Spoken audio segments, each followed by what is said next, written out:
আসসালামু আলাইকুম। Hello bikers, আশা করি আপনারা ভালো আছেন। আজকে আমি আপনাদের সাথে শেয়ার করব যে বাইকের সামনে রড দিয়ে বা ফর্ক অয়েল যদি লিকেজ হয় তাহলে কিভাবে সমাধান করবেন।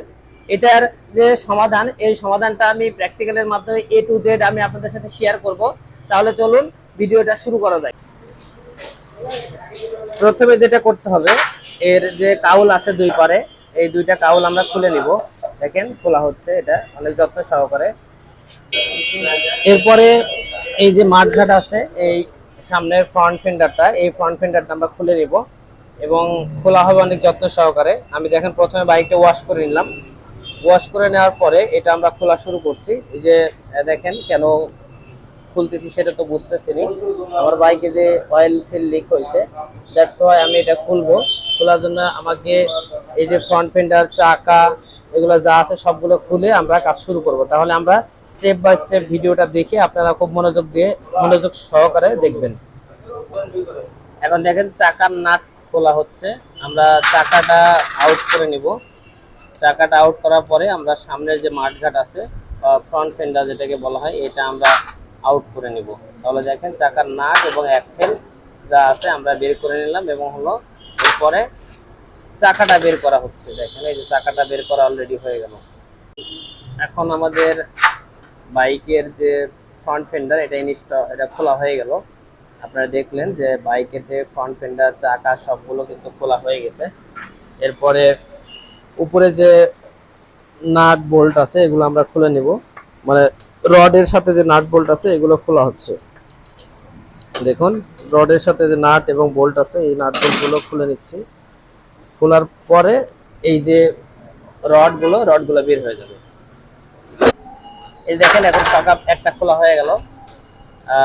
এরপরে এই সকাপ থেকে নাট বোল্ট যেগুলো আছে এগুলো আমরা ইনস্টল করে খুলে নিব। প্রথমটা খোলা হলো, এরপর দুইটাই যেহেতু সমস্যা, সেক্ষেত্রে আমরা দ্বিতীয়টা খুলবো। যদি আপনার বাইকের একটা সমস্যা হয় তাহলে অবশ্যই এখানে একটা আপনাকে খুলতে হবে। আমার বাইকের দুইটা সমস্যা, দ্যাটস ওয়াই আমরা দুইটা খুলবো একসাথে। দুইটা খুলে আমরা অয়েল সিলটা চেঞ্জ করবো। এইটা হলো আমাদের দ্বিতীয় কুশন, দ্বিতীয় ফর্কের রড বা সামনের সাসপেনশন এটা। তো আমরা দুইটা সাসপেনশনের অয়েল এখন চেঞ্জ করব। এখন দেখেন এটা খোলা হচ্ছে। এই দেখেন প্রথমে আমরা স্প্রিং যেটা এই ফর্কের, এই স্প্রিংটা বের করে নিলাম। বের করার পরে এখানের ভিতরে কিছু অয়েল থাকবে। অয়েল করে দেওয়ার পরেও কিছু অয়েল থাকে। তো দেখেন এই অয়েলটা ঢালা হচ্ছে এটা পাত্রের মধ্যে। এভাবে অয়েলটা ঢালা হয় এবং পরবর্তীতে স্টেপ আমরা দেখাবো এরপরে কি করা হয়। এটা ডাস্ট কভার উঠানো হচ্ছে। এখন দেখেন ডাস্ট কভারটা উঠানো হবে এবং উঠানোর পরে এখানে একটা সার্ক্লিপ আছে, এই সার্ক্লিপটা আউট করা হবে।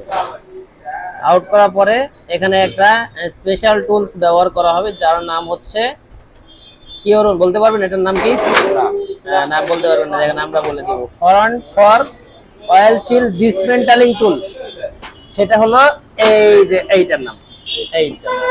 এইটার নাম হচ্ছে ফ্রন্ট ফর্ক অয়েল সিল ডিসমেন্টালিং টুল। এইটা দিয়ে ভিতরের যে নাট আছে এই নাটটা আগে আউট করতে হবে, তারপরে এটা খোলা হবে, তাছাড়া কিন্তু খুলবে না। এটা দেখেন এটা কিভাবে রিমুভ করা হয়। এইটা হলো ফ্রন্ট ফর্ক অয়েল সিল ডিসমেন্টালিং টুলের মাধ্যমে ফর্কের রডের ভিতরে যে নাট আছে নাটটা খোলা হয়। আদারওয়াইজ কিন্তু এটা অন্য সিস্টেমে খোলা যায়, কিন্তু সেটা লোকাল সিস্টেম, আর এটা হচ্ছে অরিজিনালি সিস্টেম। এই সিস্টেমের মাধ্যমে এটা আসলে খোলার নিয়ম। তাহলে আমরা এটা খুলে দিচ্ছি, দেখেন খুব যত্ন সহকারে খোলা হচ্ছে। এটার ভিতরে কি ছিল? এই যে এটা, হ্যাঁ এটা ছিল। আর এটা কি বলে? এটা কি বলে অরুণ? এটা বুশ। এটাকে বলা হয় বুশ, ঠিক আছে? এটা বুশ, এটা স্প্রিং, আর এটা রড, এগুলো সব ছিল ভিতরে। এরপরে আমরা এগুলো ওয়াশ করতেছি। এখানে যে আমাদের সকাপের রড আছে, রড তারপরে স্প্রিং, এই সবগুলো কিন্তু এখন ওয়াশ চলতেছে। ওয়াশ করা হয়ে গেলে এখন দেখেন বুশ ওয়াশ করা হচ্ছে। ওয়াশ করা হয়ে গেলে এর মধ্যে আবার আমরা অয়েল দিব, অয়েল দিয়ে এটা আবার ইনস্টল করব। এখন এই রডটা আবার ইনস্টল করা চলতেছে। আমরা যেভাবে খুলছিলাম ঠিক তার অপোজিট ভাবে আবার আমরা ইনস্টল করা শুরু হয়ে গেছে। এটা ইনস্টল করে তারপরে এটার মধ্যে অয়েল দিতে হবে। এগুলো স্টেপ বাই স্টেপ কিভাবে লাগানো হচ্ছে এখন আপনাদেরকে দেখানো হচ্ছে। দেখেন এরপরে যে এটাকে বটম বলা হয় বা মেকানিকের ভাষায় এটাকে বোতল বলে অনেকে। এটা এখন লাগানো হচ্ছে।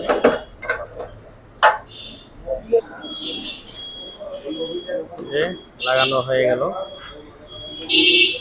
এখন শুধু উপরে একটা নাট, এই নাটটা লাগাই দিলে সেটআপ কমপ্লিট। আমরা অরিজিনাল দুইটা অয়েল সিল নিলাম, এখন নিয়ে ইনস্টল করব। দেখেন এটা হচ্ছে অরিজিনাল অয়েল সিল, দাম কত করে? 120 টাকা পিস, দুইটা 240 টাকা। তার মানে দুইটা অয়েল সিল দিলাম, নিয়ে আমরা এখন এই সকালে ইনস্টল করব।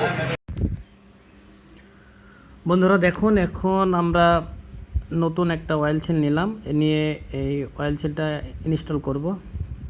এটা কিন্তু একবারে অরিজিনাল অয়েল সিল, হিরো কোম্পানির অরিজিনাল অয়েল সিল এটা, যার প্রতিটা মূল্যর 120 টাকা করে দাম। এটা আমরা এখন ইনস্টল করতেছি, আপনারা দেখুন। তার আগে বলে নিচ্ছি যে বন্ধুরা, আমরা এই পেজে নিয়মিত ভিডিও আপলোড করে থাকি মোটরসাইকেল রিলেটেড।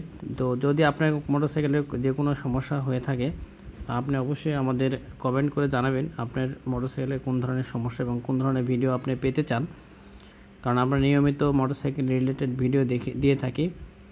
যদি ভিডিওটা ভালো লাগে অবশ্যই একটা লাইক করবেন, কমেন্ট করতে ভুলবেন না। এখন দেখেন আমরা সকাপের যে অয়েল, এই অয়েলটা দেওয়া হচ্ছে। সকাপের অয়েল অরিজিনাল আমরা হলো মাপ দেওয়ার জন্য বোতলে উঠায় নিলাম।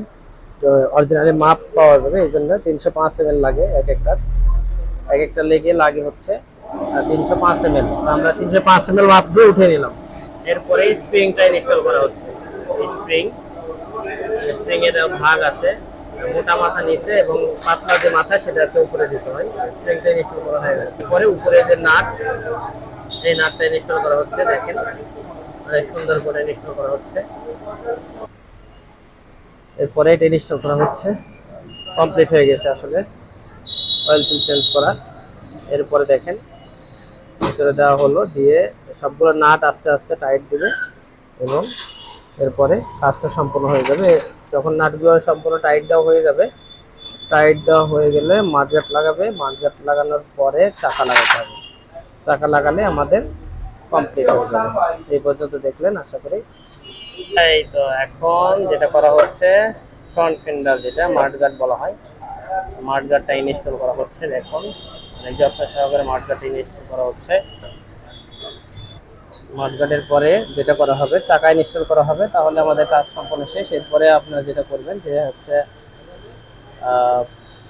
সবগুলো নাট 100% টাইট দিয়ে কাজটা সম্পূর্ণ করে ফেলবেন। Thank you so much.